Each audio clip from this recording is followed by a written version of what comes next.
হয়েছি কিছু গৌর কথা, কৃষ্ণ কথা স্মরণ করার জন্য। আপনারা সকলেই জানেন আমার সেজ কাকা, ছোট কাকা, তাদের অক্লান্ত পরিশ্রমে আজ এত সুন্দর মধুর বৃন্দাবন আজ আমরা সবাই দেখতে পাচ্ছি। গৌর গোবিন্দের শ্রী চরণতলে প্রার্থনা করবেন এই মন্দির যেন ধীরে ধীরে আরো শ্রীবৃদ্ধি হয়। আপনাদের সবাকার সাহায্য সহযোগিতা এবং প্রাণ ভরা আশীর্বাদ মাথায় নিয়ে এই হরিবাসর যেন প্রত্যেক বছর বছর ঠিক এমনি ভাবে মধুময় ধাম বৃন্দাবন ধামে পরিণত হয়ে যায়। আমার সেজ কাকা শ্রী সৌমেন ভট্টাচার্য মহাশয় এই কটা দিনের অনুষ্ঠানে তার অক্লান্ত পরিশ্রম, দিন নেই রাত নেই, খাওয়া নেই ঘুম নেই, শুধুমাত্র এই হরিবাসরটাকে সুন্দর করার জন্য, শ্রীধাম বৃন্দাবনে পরিণত করার জন্য এবং আপনাদের মতো গৌর গোবিন্দ অনুরাগী ভক্তগণের চরণ ধুলার জন্য তার যে এত কষ্ট, এত আত্মত্যাগ, এত ঐকান্তিক প্রচেষ্টা। আপনারা গৌর গোবিন্দের শ্রীচরণে প্রার্থনা করবেন তার এই প্রচেষ্টা যেন সফল হয়। প্রত্যেক বছর বছর যেন এই হরিবাসরে আপনাদের মতো গৌর গোবিন্দ অনুরাগী ভক্তের আগমন হয়। যেখানে হয় সাধুগুরু বৈষ্ণবের আগমন, যেখানে হয় হরি নাম সংকীর্তন, সেই স্থান হয় মধুময় শ্রীধাম বৃন্দাবন। তাই এই হরিবাসর এবং এই শ্রী মন্দির যেন প্রত্যেক বছর বছর এইরকম আনন্দের বন্যায় ভাসিয়ে নিয়ে যেতে পারে আমাদের। কেননা যে যুগে আমরা বাস করছি একমাত্র হরি সংকীর্তনই হলো জীবের মুক্তির প্রকৃত উপায়, তাই না? যে যুগে আমরা বাস করছি এই যুগের নাম কি গো মায়েরা? হ্যাঁ, কলিযুগ। আচ্ছা, তাই কলিযুগের পরমায়ু কত জানেন? কলিযুগের পরমায়ু 4,32,000 বছর হলো কলিযুগের পরমায়ু। আর এই সংখ্যাটাকে দ্বিগুণ করলে হবে দাপর যুগের পরমায়ু, 3 গুণ করলে হবে ত্রেতা যুগের পরমায়ু, 4 গুণ করলে হবে সত্য যুগের পরমায়ু। আমরা বলি না কলির সন্ধ্যা, তাই তো এত অনাচার, এত অবিচার।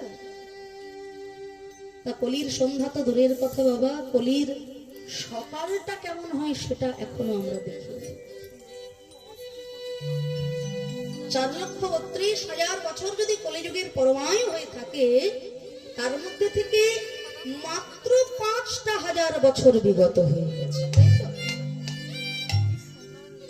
5,000 বছর আগেই তো ভগবান কৃষ্ণ লীলা করেছেন বৃন্দাবন দাপর। আমরা বলছি কলির সন্ধ্যা, কলির সন্ধ্যা। কলির এখনো সকালে দেখি। যখন কুরুক্ষেত্র যুদ্ধ মেদিনীতে ধর্মের সঙ্গে অধর্মের যুদ্ধ হচ্ছে, অধর্মের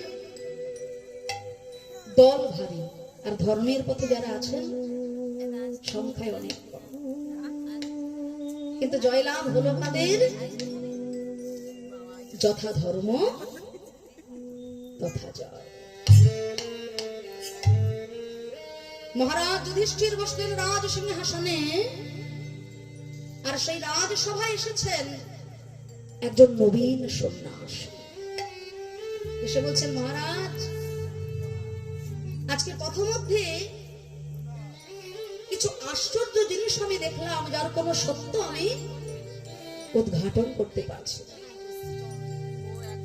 কি দেখলেন? না, দেখলাম একজন রমণী একটা সরোবর থেকে জল তুলে নিচ্ছে, একটা কলসিতে করে সরোবর থেকে জল তুলছে, আর ওই মাপেরই আরো 4টে কলসি তার কাছে রাখা আছে। একটা কলসিতে জল ভরে ভরে 4টে খালি কলসি জলে পূর্ণ করে দিল। কিন্তু পরক্ষণে ওই 4টে ভরে যাওয়া কলসির জল দিয়ে একটা খালি কলসি পূর্ণ হচ্ছে। দ্বিতীয়ত দেখলাম বিশাল বড় একটা শস্য ক্ষেত, আর ফসল রক্ষা করার জন্য একটা পুতুলকে দাঁড় করানো হয়েছে জমির মাঝখানে, হয় না, খড় দিয়ে, কি যেন বলে, কাকতাড়ুয়া।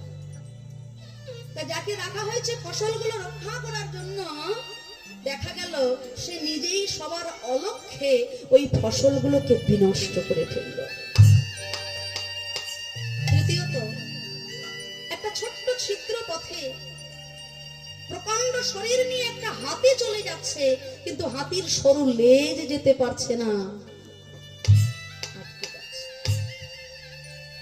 আর সর্বশেষ যা লক্ষ্য করলাম, একটা বিশাল আকারের ভারী পাথর, আর সেই ভারী পাথরটাকে একটা সরু সুতো ধীরে ধীরে টেনে টেনে পারাপার করে দিল।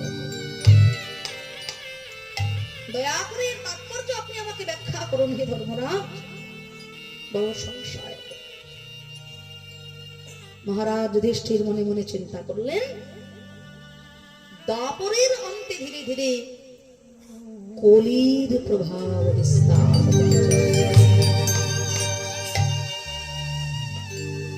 আসন্ন কলিকালে জীবের দশা, যুগের দশা ঠিক এমনটাই হবে।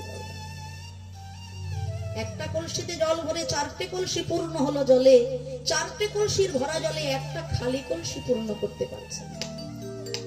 অর্থাৎ একজন মা, একজন বাবা তার জীবনের যথা সর্বস্বটুকু দিয়ে 4 জন সন্তানকে বড় করে তুলতে, কিন্তু সেই 4টে সন্তান যখন বড় হয়ে যাবে, একজন মায়ের, একজন বাবার ভালো মন্দের দায়িত্ব নিতে চাইবে না। এ বলে তুই দেখ, ও বলে তুই দেখ, সে বলে তুই দেখ, আর শেষে ভাগের মা গঙ্গা। এটা যুগের। দ্বিতীয়ত, যে ফসলগুলো রক্ষা করবে দাঁড়িয়ে থেকে, যাকে রাখা হলো জমিটাকে রক্ষা করার জন্য, সে নিজেই সব ফসলগুলো বিনষ্ট করে ফেলল। অর্থাৎ এই কলিকালে যে সমাজ ব্যবস্থা, এই সমাজ রক্ষা করার জন্য যাকে আপনি দায়িত্বে রাখবেন, যে রক্ষক সেই হবে ভক্ষক। যে রক্ষক, যে রক্ষা করবে, ভাববেন না যেন আমি আবার কোন পার্টির হয়ে ভাষণ দিতে এসেছি। আমি কোন পার্টির লোক নই। আমাকে যে দল যেখানে কীর্তন করতে ডাকে আমি সেখানে চলে যাই।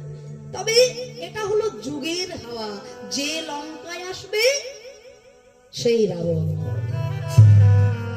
যে রক্ষক সেই হবে ভক্ষক। আর তৃতীয়ত, না ছোট্ট এই ছিদ্র পথে হাতির ওই প্রকাণ্ড শরীর চলে যাচ্ছে, কিন্তু হাতির সরু লেজ কেন যেতে পারছে না? না, এই সমাজে যারা অর্থশালী, যারা বিত্তশালী, যারা প্রতিপত্তিশালী, বড় বড় অন্যায় করে, বড় বড় অপরাধ করে প্রতিনিয়ত তারা আইনের ফাঁক দিয়ে বেরিয়ে চলে যাচ্ছে। আর এই সমাজে দিন দুঃখী হত দরিদ্র যারা ছোট ছোট অপরাধ করেও প্রতিনিয়ত আইনের চাকায় পিষে পিষে পড়ে যাচ্ছে। বলে না, তেলের শিশি ভাঙলো বলে কুকুর পরে রাগ করো, তোমরা যে সব বুড়ো ছেলে সোনার ভারত ভেঙে রাগ করো। এটা ছিল। কিন্তু সর্বশেষ যেটা দেখা গেল, যে ওই বিশাল বড় ভারী পাথরটাকে একটা সরু সুতো কেমন ভাবে যেন নিয়ে পার হয়ে গেল। এর তাৎপর্য হলো, এতক্ষণ ধরে যে পাপ রাশির কথাগুলো আমরা বললাম কলিকালের, এই রকম শত শত হাজার হাজার পাপের রাশি কেবলমাত্র হরি নাম সংকীর্তন রূপী সুতার দ্বারা ভব সমুদ্র করবে আমাদের অনায়াসে পারাপার। হরির নাম, হরির নাম, হরির নামই বা কেবলম কলৌ নাস্তি নাস্তি। নাস্তি প্রগতিরন্যথা। একমাত্র নাম সংকীর্তনই হলো জীবের মুক্তির উপায়। তাই আসুন আমরাও সবাই প্রাণ ভরে